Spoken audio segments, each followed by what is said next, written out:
já começa editando eu aqui me ajeitando a câmera. O editor Sol. Vamos lá. Sonhadores e sonhadoras, sejam muito bem-vindos a mais um Papo do Avesso. Hoje, mais uma vez, estamos só com uma da nossa duplinha dinâmica, que sou eu e a Kelly. A Kelly não pôde estar presente hoje, mas ela vai deixar um recadinho aqui para vocês que vai entrar agora. @clicadanuzeilinho fala no papo que você deixou um recado pela sua ausência para botar. Se gravou? RS, não. E é isso, pessoal. E eu já começo também deixando alguns recadinhos para vocês antes de começar com a nossa super entrevistada. Primeira coisa, já assinou a nossa newsletter toda quarta-feira, cupons promocionais com os nossos parceiros por aí, textos exclusivos no seu e-mail e também o link do Papo do Avesso para você ouvir antecipado de todo mundo, ou seja, sim, só para privilegiados. Então, se você ainda não assinou, corre lá no link da nossa descrição do nosso perfil do Instagram, que é @sonhosdoavesso, e clica lá e assina a nossa newsletter. Também tem o meu livro lá para você comprar, que é sobre medos e desejos de você. E tem muita coisa legal lá no nosso Instagram. Mas chega de merchan, que a gente não tá aqui só para ganhar seguidores, likes e quem sabe um dia de dinheiro, né? Porque isso aqui tem que dar lucro um dia, né? Hoje a gente vai conversar com a maravilhosa Aline de Campos, que já vai começar respondendo a nossa perguntinha padrão. Aline, quem é você na fila da livraria? Tudo bom, Eline? Agradeço o convite de estar participando aqui com vocês. Nossa, essa é uma pergunta que geralmente me fazem nas entrevistas, mas é sempre muito difícil responder. Porque se me perguntam hoje, eu vou ter uma resposta, amanhã eu vou ter outra. Bom, mas já diria algum filósofo, que eu não vou lembrar o nome, que eu sou péssima em citações, que quem se define se limita, né? Eu acho que eu sofro disso. Não consigo ter uma definição fixa. Bom, eu diria que a minha escrita acaba me definindo muito da minha essência, assim, eu sou escorpiana, sou neta de uma mulher nordestina que me criou durante muitos anos, então acho que tudo isso acaba influenciando a Aline como escritora. Na fila do pão da escrita, eu ainda me considero uma escritora iniciante, tenho pesquisado muito para escrever novos projetos daqui para frente. Acho que é isso. Mas assim, acho que a gente nunca sente que tá pronto, assim. Eu tenho sempre... O meu pai era escritor, né? E ele nunca dizia, assim, que tava 100%. Ele sempre tava tentando se renovar e tudo, e morreu se renovando. A Clarice Lispector também falava muito que ela não se considerava uma escritora, uma poetisa. Que ela escrevia, né? Então, a gente tá na fila certa, eu acho, né?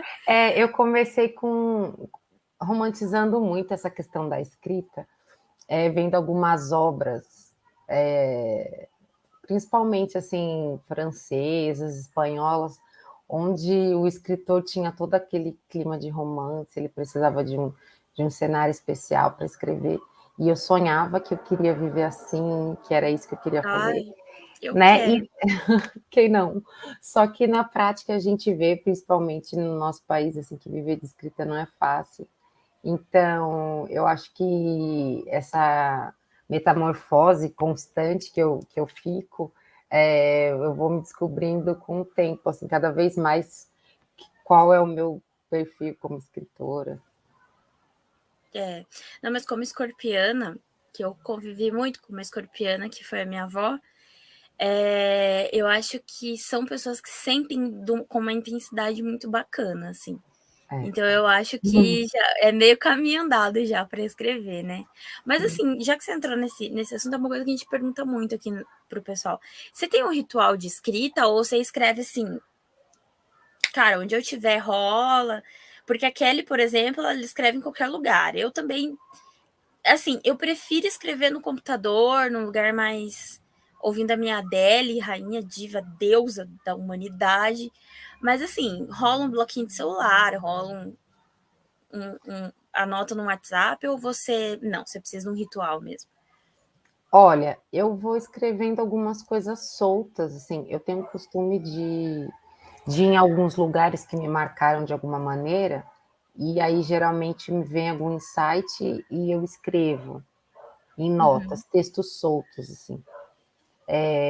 Mas quando é um projeto maior, eu tenho um costume, assim, de colocar um rap no fone e, e ir escrevendo. Show. Geralmente eu tomo vinho ou gin, um dos dois. Funciona, porque olha, esses dias a Kelly. Só um parênteses, gente. Curitiba está com 30 graus. Curitiba não nasceu para 30 graus. Eu vou para as ruas para um protesto, porque isso não existe aqui. Mas, deixa eu te perguntar, funcionou para você o vinho? Porque esses dias a Kelly falou assim, amiga, abri um vinho aqui, vou escrever, e amanhã eu corrijo com café, né? Aquele ditadinho. Meu, ficou bêbada, não escreveu nada. No outro dia só ressaca. Olha, eu falo que esse hábito assim de trocar uma resenha e beber alguma coisa é meio um hábito da minha família, assim. Então a gente costuma falar que para a gente embebedar tem que investir muita grana, porque a gente é bastante resistente, né? Então, para mim funciona porque é mais um estímulo, eu não dá nada. Não, eu também demoro um pouco pra ficar alcoolizada e eu acho que eu fico mais criativa também, assim, uma tacinha de vinho, gin me ajuda bastante. Mas Sim. fala pra gente sobre o seu livro, Todos os Olhos em Mim. Foi escrito com gin? Ó, rimou! Nessa época, eu nunca tinha tomado gin. E era uma Ah, época que, quando eu escrevi esse livro, era uma correria tão grande assim, e esse livro eu escrevi nas madrugadas, assim. Na casa que eu morava antes, tinha um colchão num cômodo. O meu filho dormia no quarto comigo, ele ficava numa cama de casal, e eu ia para esse colchão no outro cômodo e ficava sentada, escrevendo. Então, geralmente era de madrugada, quando eu colocava meu filho para dormir, que eu já tinha terminado tudo que eu tinha para fazer. Como eu chegava da faculdade em torno de meia-noite, então eu não tinha muito tempo, né? Entre trabalho, faculdade, para escrever durante o dia. Então, foi um livro que eu fiz nas madrugadas. E foi antes de eu desenvolver esse meu ritual, assim, de ter uma taça de alguma coisa, ou então ouvindo alguma coisa. Foi mais no silêncio da madrugada mesmo. ai, que delícia! Eu gosto de escrever à noite também, me identifico. Eu E gosto. Todos os Olhos em Mim, ele fala sobre o racismo dentro dos relacionamentos interraciais. Você pode destrinchar um pouquinho o tema pra gente? Esse tema dos relacionamentos interraciais, ele chegou até mim no momento que estava bem acalorada essa discussão de colorismo. Foi no período em que foi lançado o filme Corra, né, Muito bom. do Daniel Kaluuya, né? Então era um tema que ele ficava sempre latente nos espaços que eu frequentava, né? Então, começou a chamar minha atenção, porque quando eu desenvolvi o meu TCC, me graduei em jornalismo, eu já tinha o interesse de falar de questões sociais, principalmente sobre o racismo, e trabalhando, fazendo parte do núcleo de estudos étnico-raciais da universidade, eu acabei tendo contato com esses conteúdos que estavam mais em alta, assim, no momento. Então, me decidi por esse tema. Quando a gente fala de relacionamentos interraciais, sempre gera aquela dúvida do amor não tem cor, que eu acho que é uma questão muito assim ignorante no sentido de leigo mesmo. Eu acho que é uma pergunta um pouco ultrapassada, porque se a gente for parar para analisar as relações sociais diversas que existem, e toda a realidade do indivíduo negro, a gente já sente que vai ter uma tensão, né? Então, esse relacionamento amoroso não seria diferente. Até porque, assim, até foi em um dos nossos papos do avesso, a gente entrevistou a Cauane Moura, talvez eu tenha errado sobre o nome dela, mas é que ficou como Cauane para mim. Então a gente entrevistou a Cauane e ela abordou o tema sobre os relacionamentos interraciais, mas ela só deu uma pincelada, não era o foco da conversa, assim. E a gente caiu também na questão da erotização do corpo negro de uma maneira muito objetificada, né? E a gente percebe que, claro, que a erotização do corpo feminino, ela é geral, assim, né? Tipo, a mulher branca, a mulher negra, ela sofre isso. Mas para o homem negro, rola uma erotização que o homem branco não tem. Por exemplo, o homem negro, ele é o cara que ele é a potência sexual, ele tem que ser né, o tal e tal. E a gente não vê essa pressão sobre o homem branco. Por quê? Porque lá atrás, esse homem foi um objeto. E assim, a mulher também, né? Foi um objeto. Você acha que isso também é um dos pontos que pesa dentro de um relacionamento interracial? Por exemplo, uma das partes pode não entender isso, essa pressão, essa distorção da imagem, objetificação da pessoa? Sim, eu acho que todas as formas de relacionamento feitas de uma maneira consciente, ela é uma escolha política. Se a gente não faz uma escolha consciente dos nossos sentimentos, né? A gente se leva totalmente pelo emocional, a gente tem que levar em consideração que esse nosso olhar ele é treinado por diversas coisas. Então, ele é treinado pela forma como a sociedade padroniza os corpos, pelas experiências de vida que a gente tem, pelo acesso à informação que a gente tem. Então, sempre quem vai estar do nosso lado, ele passou por esses filtros, né, que foram construindo a gente. E quando a gente fala dessa objetificação, tem algumas diferenças, assim. A erotização da mulher negra para a mulher branca tem um diferencial, porque aí, de novo, a gente entra numa questão de tonalidade, tom de pele, né? Abdias Nascimento já falava isso, quando ele fez uma análise desde o período da escravidão até o pós-abolição, em que ele fala que uma mulher negra de pele mais clara, ela é feita para cama, para serviço doméstico. Uma mulher negra de pele mais escura, ela já é a empregada do campo. Então, isso a gente vê também nos dias atuais, né? Existe todo um frisson em torno da mulher negra, que é uma erotização que animaliza esses corpos, eu diria, né? É uma coisa que eu falo muito na minha pesquisa, né? A mulher negra, ela é vista como um objeto a ser desfrutado. E a mesma coisa ocorre com o homem negro. Ele é animalizado de duas formas. Primeiro, como um homem de força física, né? Que é um homem geralmente destituído de intelecto, né? Nesse imaginário racial. Ele é destituído de intelecto e toda a sua força está no seu físico, né? Para trabalhos braçais. E, por outro lado, ele também é uma máquina de fazer sexo. Então, ele é animalizado duas vezes. E assim, como parte para a dignidade humana, né? Porque eu particularmente, a gente prometeu que essa temporada do Papo do Avesso eu não ia falar de teologia, mas a Kelly não está aqui para me regular, então eu posso falar.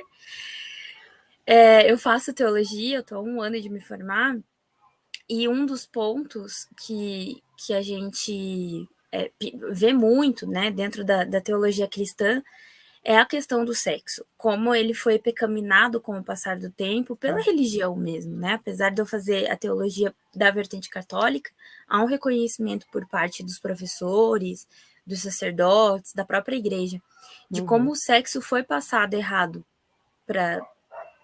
ao decorrer da história. E o sexo também é sobre dignidade.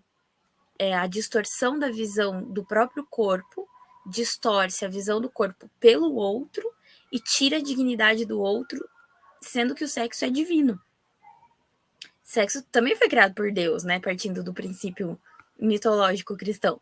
Então, quando você distorce a visão do teu próprio corpo e automaticamente do outro, é o que acontece na erotização. Eu tenho lido muito sobre o mercado pornográfico, sobre como ele prejudica muito a questão, principalmente das mulheres, né? E eu vou indicar de novo essa página, vou bater de novo nessa tecla, que é uma página chamada Recuse Clicar, e eles falam muito sobre isso de uma maneira muito didática. E esses dias eu estava vendo até um post deles, como algumas, assim, como o perfil de erotização, desde do infanto juvenil, né, da pedofilia, até a questão da distinção de cor de pele, ele destrói as relações humanas. Sim. Porque, né, a gente vê um bando de gente que acha que se relacionar é aquele filme pornozão lá que ele assiste em sei lá onde, ou ela assiste, porque o vício na pornografia também pode acontecer com mulheres, não vamos colocar só no dos homens. E é um mercado que lucra muito com uma distorção da dignidade humana. Eu conheço essa página, realmente é muito boa. Quando a gente fala da pornografia, eu acho que é um caminho, num aspecto analítico, muito importante da gente compreender comportamentos, né? Como que a gente se manifesta, né, nas nossas relações afetivo-sexuais. Porque vídeos, inclusive, eu conheci uma pessoa que já trabalhou fazendo legenda e títulos para um canal pornô. Pesadão, né? Era um jornalista, Deve começo de ter visto carreira. muita coisa pesada. E aí ele trabalhou fazendo isso. Então, é só a gente pegar os títulos, eles já são totalmente identitários, vamos dizer assim, né? Sim. Porque a gente está falando de um país em que os vídeos mais acessados são os de novinha, o que vem escrito novinha, e de travestis, né? Em E entra também contrapartida... uma lista aí de incesto, eu tava vendo. Que É, rola muito acesso na questão de incesto, de que é tipo, incesto. gente, pelo amor de Deus. Sim. Então, quando a gente fala de como esses corpos são vistos, se a gente pegar na pornografia, é um exemplo disso, né? Os corpos trans e travestigêneros são corpos que eles são repudiados na sociedade, mas para a questão sexual eles angariam acessos, né? E a gente tem também muitos vídeos que fala latina, negra cavalona, porque sempre vem com adjetivos, de novo, que animalizam, né, que mostram como essa mulher é na cama. Aí tem a branquinha, não sei o quê. Então, é sempre identificando atributos que vão desde sexualidade até a cor da pele. E reforçando essa cultura daquele boy padrão, assim, que ele defende os bons costumes, a família, a tradição, e aí no celular dele tá cheio de vídeo assim, né? Que o grupo não, porque a gente tem que manter as tradições, os bons costumes, Aí você vai ver a galeria do cara, é só pornô com menina de menor, aquele grupo de amiguinhos que pensa igual ele, que só putaria o tempo inteiro. E é um padrão, assim, um padrão. E você entrou num tema também que eu pego muito e tento conhecer o máximo possível, que é do universo trans, que sofre também esse corte de dignidade, assim. Que a mulher trans, ela é mulher, mas não é, né? Mais ou menos mulher. Então, assim, essa coisa de não reconhecer que a mulher trans é mulher e que ela tem os direitos de uma mulher biologicamente nascida com o gene feminino, né? Então, assim, essa ideia de que existem classes no mundo que elas não são tão dignas assim, isso me enfurece um pouco. Ai, gente, ó, até sujo de nervoso. Inclusive, eu acho que no meu livro ele tem essa falta de ter um personagem trans para Não, trazer mas já essa faz um livro 2. narrativa, né? Já tem aí um gancho. Porque tem bissexuais, hétero, lésbicas, homossexuais, mas não tem uma pessoa trans. Mas você pode fazer um segundo livro focado no universo trans. Ó, quero 5% em cima aí. Entendeu? Mas, Aline, além da sua pesquisa do Todos os Olhos Sobre Mim, né? Não, Todos os Olhos Todos os Sobre Mim. olhos em mim. Todos os Olhos Cara, em Mim. em falar nisso, Pode foi falar. uma questão da editora, porque ela falou, nossa, mas o correto seria todos os olhos sobre mim. Só que todos os olhos em mim é uma frase já muito disseminada dentro da comunidade negra. E como eu me baseei muito numa letra do Tupac, a tradução dessa letra há décadas é assim, todos os olhos em mim. Então, tinha que ser assim. Ah, não. Eu acho também. Se tem essa representatividade, tem que manter mesmo. Eu gosto. Já tá vindo novas obras? Olha, eu terminei o mestrado agora, no meio do ano, Chiquérrima. e a minha A pesquisa... minha avó falava que ela gostava de parede com diplomas. Diplomas, no plural. E ela dizia que uma mulher, para se realizar, ela tinha que ter 5 diplomas. Tá certíssimo. Tenho 2 só ainda. Não, Tô falta no 3 só. caminho. Tá de boa. Bom, e aí eu terminei a pesquisa, ela foi focada na ciência política, também nessa área de comunicação, né, que é a minha área originária, assim. Então, eu pesquisei sobre as vereadoras negras que foram eleitas na cidade de São Paulo no ano de 2020. Nossa, já vem falar pra gente depois desse livro. E aí eu pretendo, né, estou trabalhando nisso, em escrever sobre essa pesquisa, da mesma forma que eu fiz com o primeiro livro. Vamos ver, tá no caminho. Nossa, já gostei. A Kelly já estaria aqui chorando. Que a Ela Kelly, curte? ela é pós-graduada em filosofia política. É a praia Então é dela. muito a praia da Kelly, assim, ela cobriu Lava Jato muito tempo, então é muito a praia dela.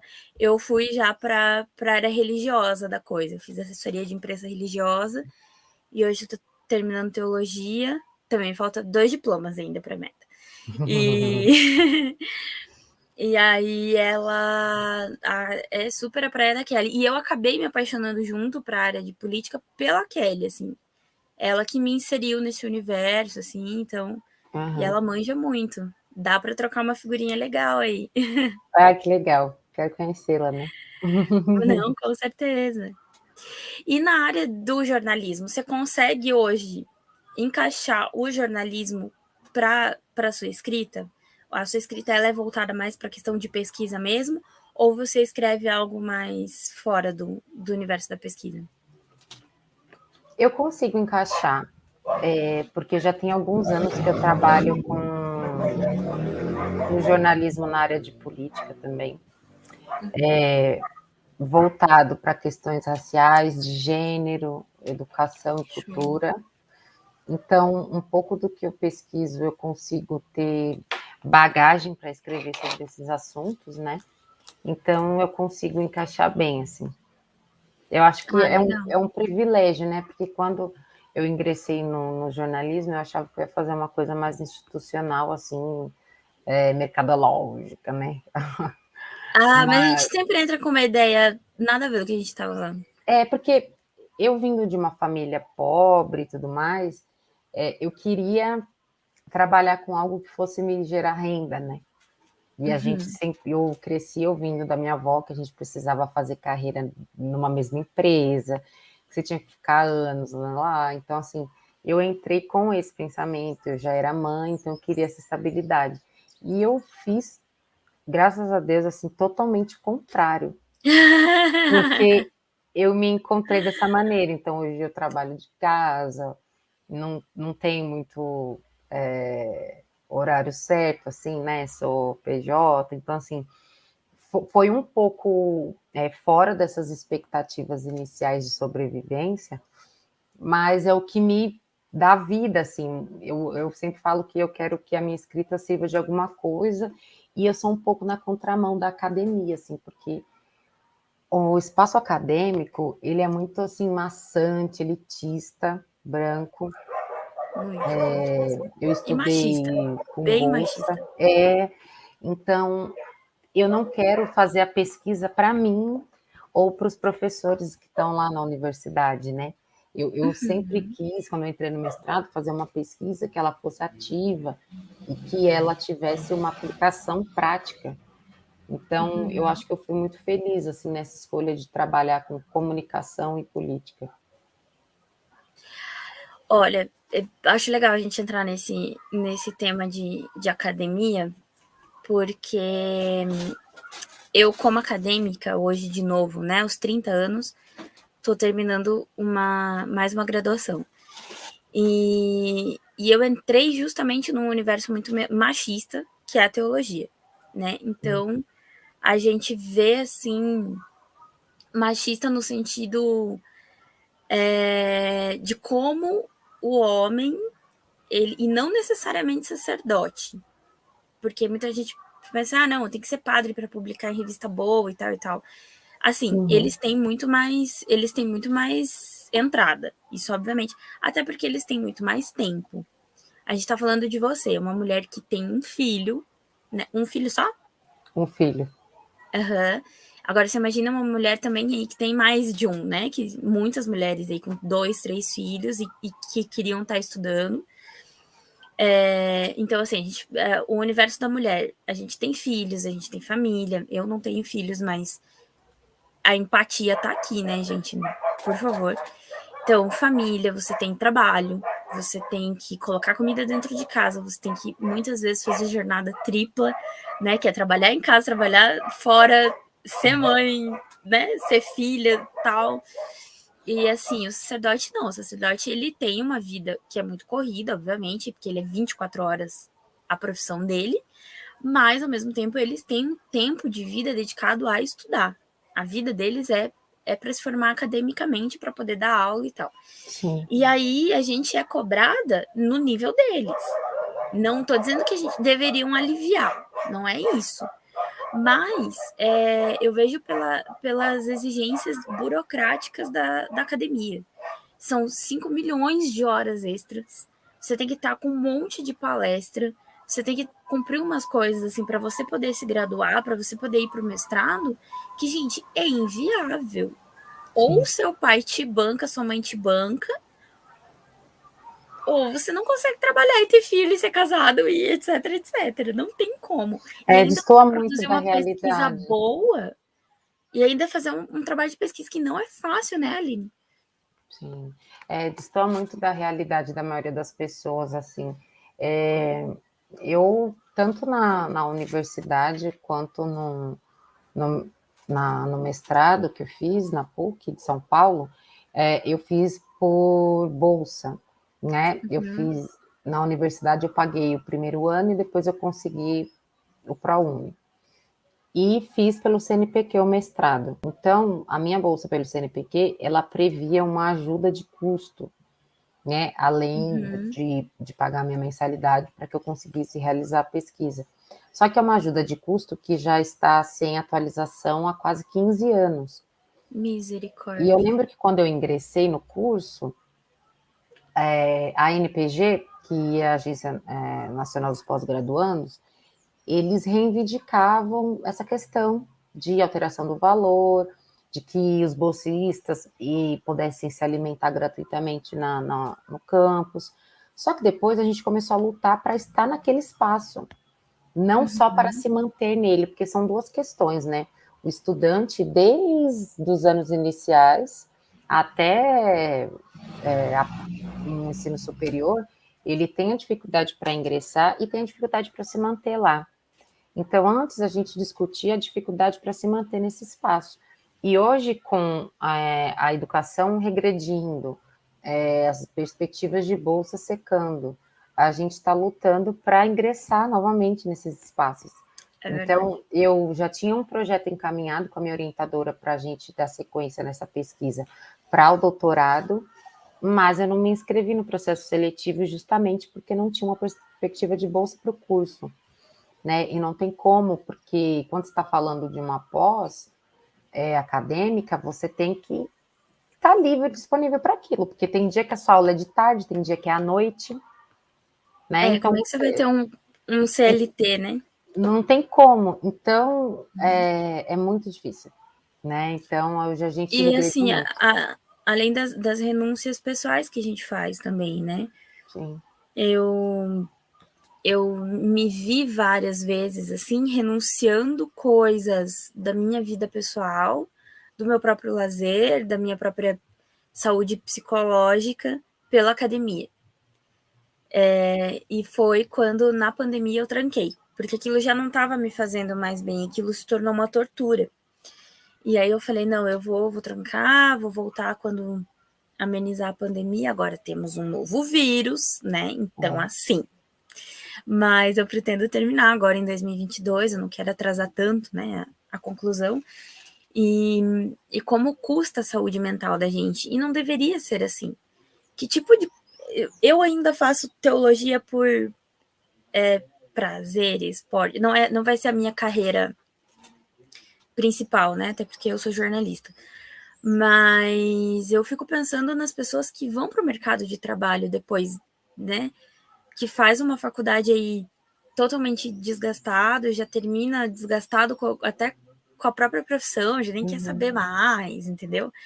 Então, assim, você tem que se manter muito estável num ambiente tóxico, muito tóxico. Sim. E como você falou, elitista, racista, machista, né? Porque se você for ver hoje no banco do Mapuc, nos bancos do Mapuc, quantos negros a gente tem dentro de uma classe? Cara, para você ter uma ideia, eu tive uma professora negra que ela já estava se aposentando, Você vê. né? Ela é uma, Né? assim, eu tive uma aula com ela muito breve, ela já estava se aposentando, ela estava, tipo, há décadas na PUC. Eu estudei diretamente com 2 homens negros. E uma coisa que aconteceu, assim, que eu sempre falo quando me perguntam essa questão, assim, do racismo na academia e tudo mais. Um colega, muito querido, por sinal, falou numa roda de conversa que a única pessoas... Ele já estava no doutorado, faltando 2 anos para terminar. Então, assim, ele vem desde a graduação na PUC. Ele já estava há 6 anos naquele espaço. De Misericórdia. 6 a 8 anos. E ele disse que a única pessoa negra que tinha estudado com ele era um desses rapazes que eu conheci. Nossa. Ele falou. E é uma coisa que eu sempre falo, que me incomodava muito na PUC. Eu não gostava quando eles me identificavam como uma mulher negra naquele espaço. Por quê? Porque eu sou uma mulher de... a gente entende de que negros, pretos e pardos formam a população negra no Brasil. Sim, eu sou uma mulher negra, mas eu não gostava de ser identificada dessa maneira naquele espaço, porque era como se eu fosse um totem de que sim, temos uma mulher negra se formando aqui. E não é isso, porque quantas mulheres... Eu gosto de negros, inclusive tem até amigos que são, Não é? É E aí tipo, não, você... a gente gosta de negros, a gente até tem uma aluna aqui, ó, no meio de 50. Né? E aí, quantas mulheres negras, pretas, retintas, que deveriam estar naqueles lugares, que almejam estar naquele espaço, e não estão. Então, por eu ter a pele clara, eu não fico levantando essa questão da mulher negra como algo de que eu sofri com aquilo, porque de maneira nenhuma, e a minha pesquisa exalta muito isso, eu não passei por as coisas que essas mulheres passam. Então, eu acho que faltam muitas pessoas pretas nesses espaços para que eles tenham essa compreensão também, porque é uma falsa empatia com o Eu antirracismo, mas assim, tinha que ter uma palavra para isso, uma palavra específica, né? E, inclusive, a minha terapeuta uma vez falou, mas mais relacionada à questão do feminismo mesmo, mas eu acho que encaixa no que você está falando, que até que ponto é um espaço conquistado e até que ponto é um espaço permitido. Porque, por exemplo, na cabeça do opressor, ele tá sendo muito legal de te deixar estar ali. Entendeu? Mas para a cabeça do oprimido, não é que ele conquistou aqui, é uma esmola, entendeu? O que eu quero dizer? Então, ainda também não tem essa diferenciação hoje no Brasil, acho que no mundo, do que é um espaço que realmente foi conquistado e do que é um espaço onde o opressor só deu um espacinho para ele não ser tão ruim assim. Como você falou, não, é um totem ou é uma justificativa, né? Tipo, ninguém pode dizer que a PUC não tem alunos negros. Sim, as relações sociais, elas se pautam em poder, de quem pode escolher e de quem só resta ele ser escolhido. Então, isso fica muito claro, né, quando a gente fala da universidade. Você citou também as questões de gênero. Tem uma escritora nigeriana, Oyeyumi, que ela fala muito sobre como funcionava como se originou a sociedade africana, que vinha de um seio matriarcal.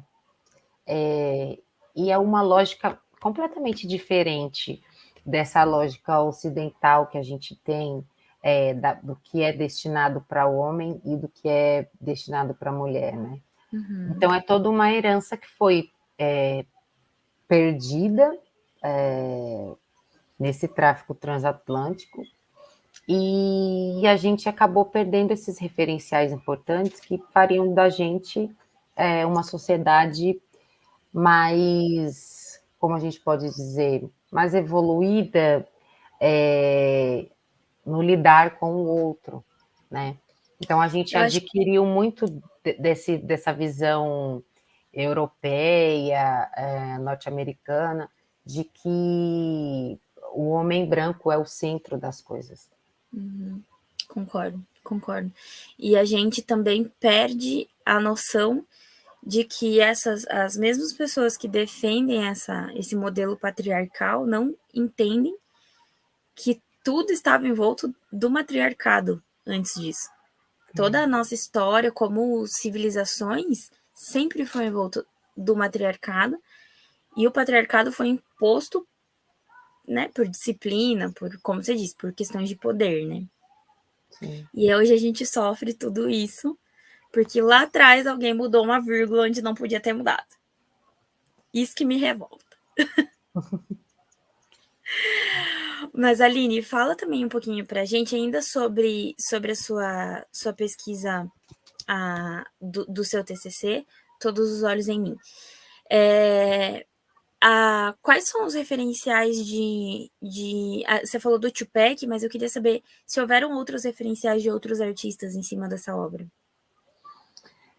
Bom, o meu livro, ele abre com uma letra, com uma carta do Tupac para Madonna, e eu não sabia da existência dessa carta até eu vi ela sendo recitada na música do Djonga, a música 1010. Ele faz a leitura dessa carta, na qual ele fala sobre a dificuldade em se relacionar, ele sendo negro, com uma mulher branca, e isso fizesse com que ele fosse rejeitado na comunidade dele, como se para ele seria como se ele estivesse traindo a comunidade dele, e para ela seria legal porque ela estava sendo boazinha para com os negros, né? Então... Nossa, super o que a gente acabou de falar. Né? Então, assim, teve essa influência que surgiu a partir dessa música do Djonga, que é um rapper de BH.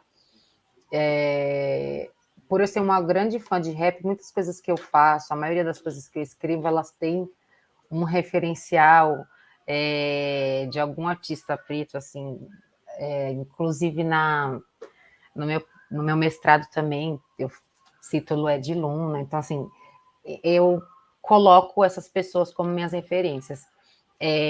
Então, tiveram esses dois artistas que foram, assim, fundantes para esse elemento, e a escolha do nome do livro, por mais que o nome não se relacione diretamente com a música do Tupac, que é All Eyes on Me, né? Nessa letra ele fala do racismo, mas de um outro aspecto, do racismo direcionado especificamente para o homem negro, da violência, da inveja, da briga de gangues, da violência policial, mas por influência de ter essa carta que fala da vida dele, e por ele ser um cara, eu acho que ele é muito filosófico, ele é muito político, né? Concordo.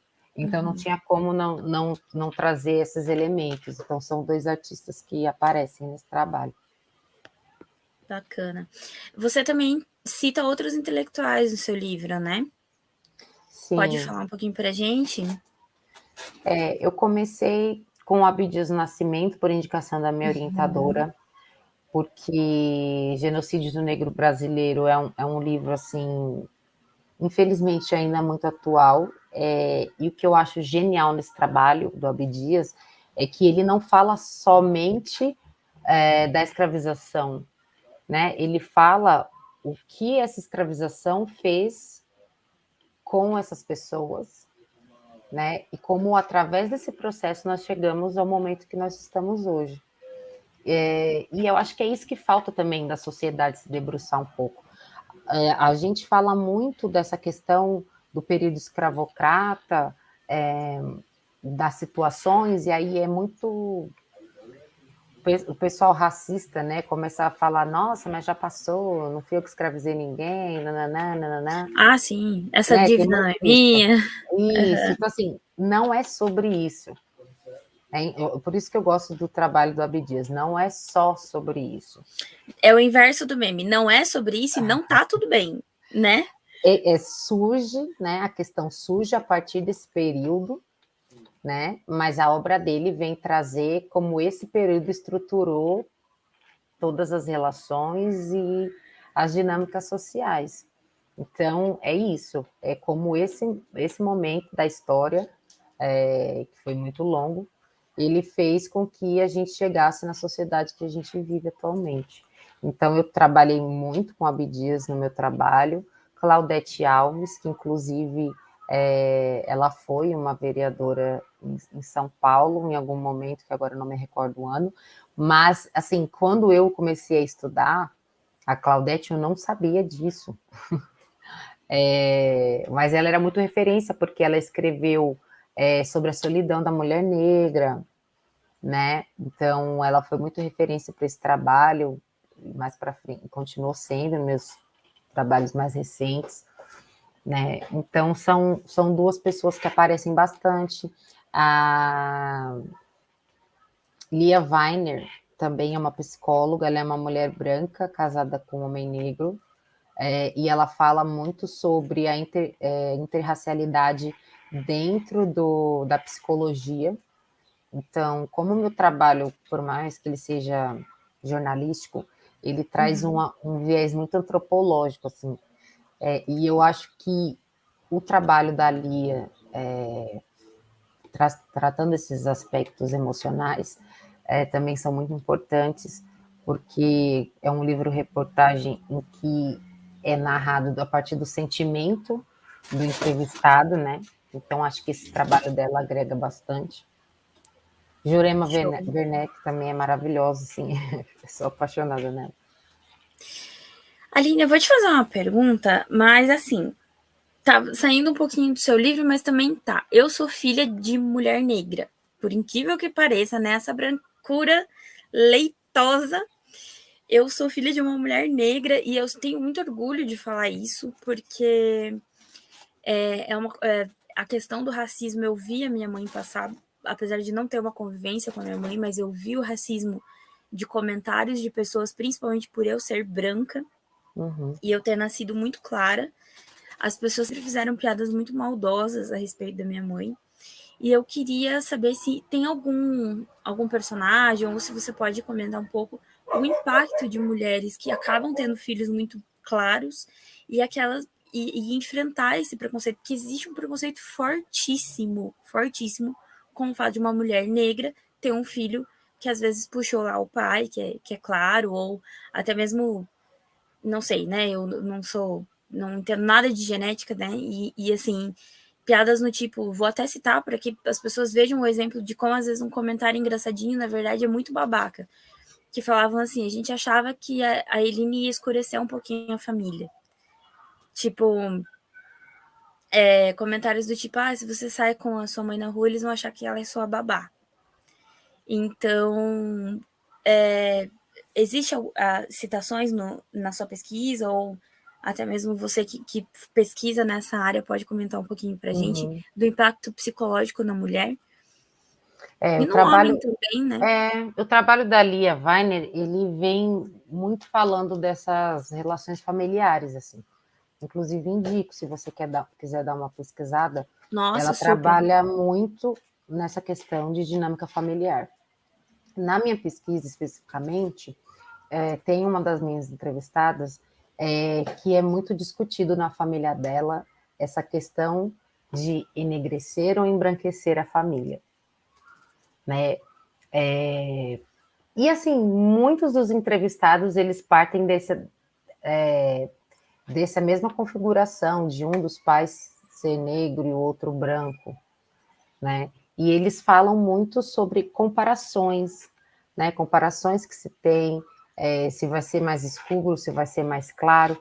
Como o meu livro é mais focado em relações afetivas, amorosas, os momentos em que é citado essas tensões familiares são mais breves, mas aparecem principalmente na história da Júlia, ela falando um pouco desses problemas familiares em questão da cor da pele. E o impacto disso é muito grande, né? Porque ele vem devastar uma autoestima da mulher negra. Total.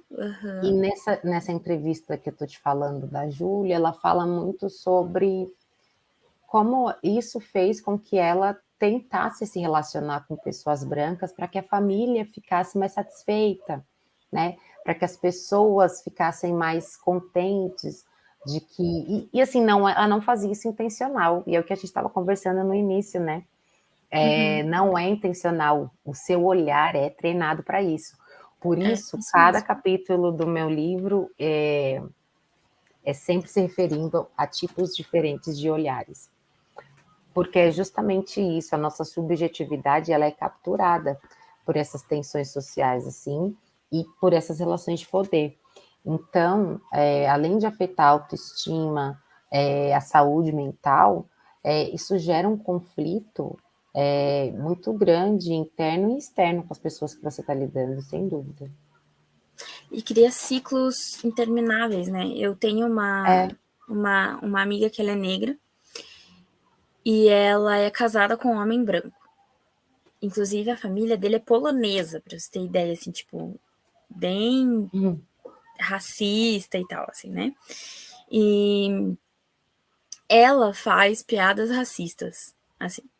E, mas por quê? Porque ela foi criada numa família negra com mulheres que se autodepreciavam muito e que transmitiram para ela ideias muito violentas sobre ela mesma. Sobre sobrepeso, sobre a questão do cabelo, sobre a questão da cor da pele. Ela conta que ela tomava banho com kibble escondida para tentar clarear a pele quando era pequenininha. Então você vê que já vem de muito cedo essa auto-rejeição, né? Sim. E aí um dia ela estava contando para mim, para minha avó, numa roda de conversa, que a mãe dela falou que ela tinha que aceitar o homem que viesse, porque como mulher negra ela não ia ter poder de escolha. que as mulheres negras ficavam com aquilo que sobrava. E ela tem um marido que trata ela muito bem, que cuida muito bem dela e tal. Mas ele também reproduz os comentários racistas e machistas automaticamente, porque ela aprendeu que ela é obrigada a ouvir e rir disso, e ela não entendeu, assim, que, tá tudo muito errado aqui, sabe?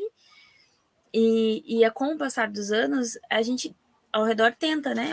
Você não pode citar esse tipo de comentário, você não pode rir desse tipo de piadas.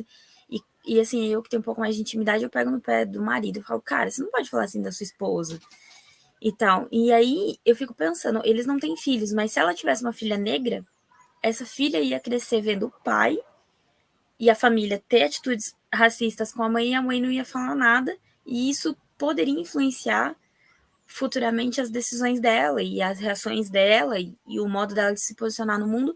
E aí entram os lugares que devem ser ocupados que não são, porque você já vem de uma criação que diz, isso aqui não é pra você. Não adianta você achar que você vai casar com um cara super legal porque você é negro. É um comportamento de um sofrimento bloqueado, né? E aí, ao despertar, que talvez aconteça, ou também não aconteça, mas o despertar é muito duro, né? É muito pesado quando você para para pensar em toda a sua história e como você lidou com ela. E tudo isso recai nos ombros dessa mulher negra. Porque a mãe dela, os familiares dela ensinaram que ela fizesse isso para que sofresse menos. E se algum dia ela despertar para essas questões que a gente está comentando agora, ela vai se autorresponsabilizar por essas negligências que ela sofreu, e na verdade não é responsabilidade dela. Não, né? nenhuma. Então, olha como, de qualquer maneira, né, a lógica social faz com que essa mulher negra ela seja a responsável pelas suas dores, assim, de todas as formas, né? Não tem escapatória, Não né? tem uma escapatória. Então, a medida como essas mulheres são julgadas e subjugadas é uma medida muito dura. Muito dura. É muito triste essa história da sua amiga, assim. Infelizmente, ainda é bastante comum, né? Porque eu não tinha essa noção, assim, de que era comum. Eu achava, não, só pode ser aqui que tá acontecendo. Mas aí, com o passar da vida, eu fui conhecendo outras mulheres e outros homens negros também, que eles não, assim, claro, cada um no seu espectro, né? Não, realmente, eu ouvi muito isso e fui criada assim. Eu tenho outras amigas negras que foram no caminho contrário de tudo isso e libertaram as próprias mães e avós, assim, no sentido das mães e avós. Não, é verdade, o discurso da minha neta, da minha filha, é isso mesmo, a gente tem que ocupar espaços, a gente tem que se libertar. Mas eu vejo ainda que existe uma prisão muito grande, assim, por parte de algumas mulheres e que são maquiadas com essa questão do não, mas sempre falamos assim, a sociedade sempre foi assim, agora tudo é mimimi, e não é bem assim. a Eu gente gosto tem de que ser... cuidar para não cair no discurso do Morgan Freeman, né? Que assim, todo 20 de novembro pegam o vídeo desse cara, com todo respeito à obra que ele tem, é um puta profissional, mas Sim, essa frase dele é um desserviço muito grande para a comunidade. muito E gigantesco. no 20 de novembro, cara, principalmente desse ano, o que nas redes sociais a gente vê de pessoas usando desse discurso dele para legitimizar uma pauta que é contra o combate ao racismo, assim, é fora de série, é preocupante. Então, a gente É tem que preocupante. cuidar para justamente não cair nesse discurso de que é justamente esse de sempre foi assim, não vamos falar que o problema não acontece. Porque, claro, quando você é um negro domesticado nas ações, em que você não questiona, você é bem aceito, Sim. né? Você não Então é faz barulho, isso, tá tudo bem. né? Então tudo bem você. Agora, se você questiona, se você vai contra todo esse sistema, e quando eu falo sistema, eu estou falando de um sistema sociopolítico mesmo. Sim. Você já vira alvo, você é marginalizado, porque tem aquela, né, do negro domesticado e do negro marginal. Então, a gente tem que cuidar muito com esses discursos. Quando a gente aponta problemas raciais, a gente não está... as pessoas falam assim, eu ouço muito isso, mas não pode generalizar. Gente, a minha orientadora, ela foi genial numa frase que ela falou para mim. Estamos em pleno século XXI, ano, sei lá, 2017, na época. Ela falava, o que mais a gente tem para explicar? Né? Então, às vezes, as pessoas que ficam questionando qual que é a melhor abordagem, se é você se silenciar, se é você explicar, se é você ficar revoltado e tudo mais, mas quem somos nós para julgar como essa pessoa vai lidar com um problema que foi imputado a ela, né? Ela não teve um poder de escolha, né? Então é muito complicado. Tem uma frase da Camila De Lucas, que participou do Big Brother, do último Big Brother, e que teve um banho de racismo também, né? E muitos comentários machistas. Foi um suco de Brasil. E ela falou uma coisa muito interessante para um dos participantes. Ela falou assim: você tem tantos anos, você tem 30 e tantos anos, e você nunca deu um Google para entender o que é racismo. Tipo, sabe, eu pego muito assim nas pessoas mais velhas, assim, né? Eu falo, gente, você tá aí com 50, 60 anos e você nunca leu um livro, você nunca viu, nunca foi além disso aqui, desse quadrado aqui que você cresceu, tá difícil. Hoje em dia a gente tem informação de uma maneira tão rápida, tão prática. É celular, é computador, é tablet, é tudo. Cara, internet em qualquer lugar, o pessoal fica perdendo tempo com fake news, mas não é capaz de pesquisar, assim, sabe? O que é racismo? Pronto. É porque se não dói em você, para quê, né? As pessoas ainda têm esse pensamento, assim, não dói em mim, para que eu vou atrás disso? Parece que é muito mais fácil também negar que a coisa existe, né? Ou que ela só existe em outro lugar. Tipo, não, aqui não tem isso. Isso aí é coisa lá dos Estados Unidos, isso aí é coisa da Índia, isso, sei lá. Aqui não. Eu moro no Sul, que são estados muito dominados por colônias europeias e tá. Então, você já deve imaginar, né? Não sei, você mora aonde? Em São Paulo. Em São Paulo. Estamos aqui do lado, né? E aqui no Sul eles têm esse hábito muito de falar, não, aqui não existe racismo. Imagina, minha empregada é negra. Que isso? Uhum. Quando a gente começa a olhar, né? Até no meu livro, um dos entrevistados fala que você fica um pouco doente, assim, de você ir nos lugares e olhar em que configuração estão as pessoas negras naquele espaço. Porque eu acho impressionante você ter um contato somente com pessoas brancas, as únicas pessoas negras que você conhece são empregados, e você achar que isso é normal. Como se achava nas novelas antes, né? Justamente. Tipo, que não... Eu fico pensando, gente, nunca foi questionado isso. É agora que a gente tá vendo mesmo. A gente tava vendo o Clone, que tá reprisando, né? Sim. Meu, todas as mulheres negras do Clone estão numa situação muito ruim. Tipo, nenhuma delas ali é patroa. Ou é a dona da empresa, ou é a... Não. Uma é empregada, a outra mulher tá lá com problema com o boy e é pobre e tá passando dificuldade. Gente, assim, a representatividade mandou um abraço, sabe? E eu fiquei impressionada, gente. Como que há 20 anos atrás ninguém percebeu que alguma coisa estava errada? Que nem o filme do Pantera Negra. O primeiro herói negro representado assim mundialmente. Véi, como assim, gente? Tá tudo errado, tudo errado. Ainda mais e assim, no Brasil, É absurdo, gente. As novelas, a Exato. televisão, Até até a parece que a gente internet. só foi colonizar, que a gente só tem descendência europeia. Até parece. Sabe, a maioria das pessoas representam um padrão que não reflete aos próprios brasileiros, né?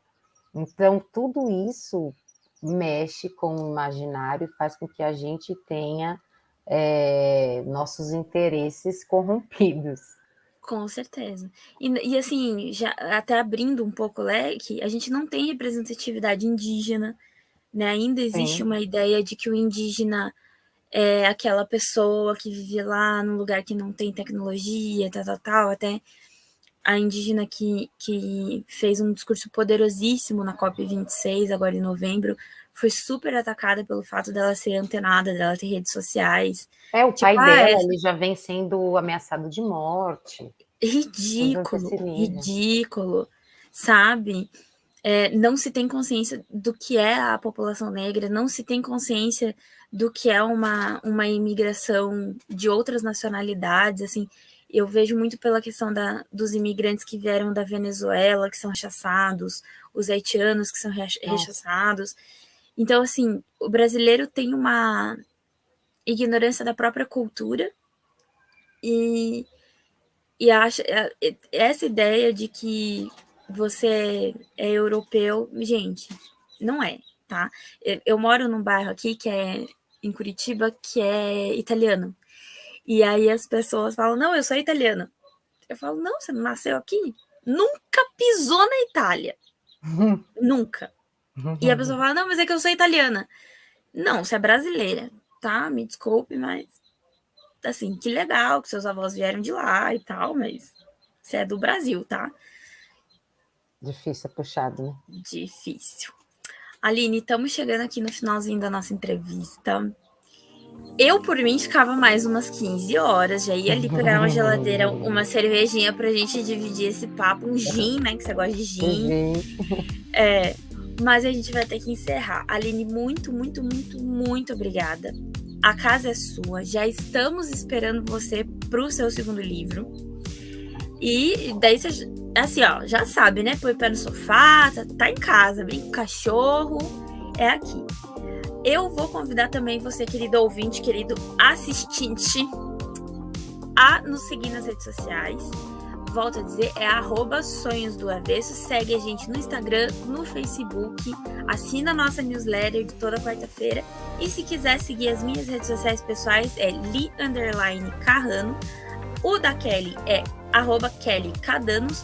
Deixa suas arrobas aí, Aline, faz o seu merchan.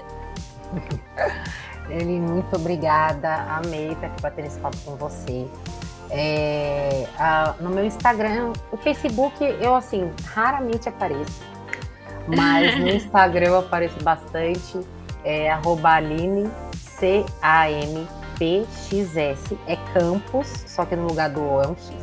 E você nos recebe na sua casinha aí toda sexta-feira aqui no YouTube ou no Spotify, mas se você é assinante da newsletter, recebe o link antecipado na quarta-feira. Muito obrigada, pessoal. Até semana que vem. Beijo.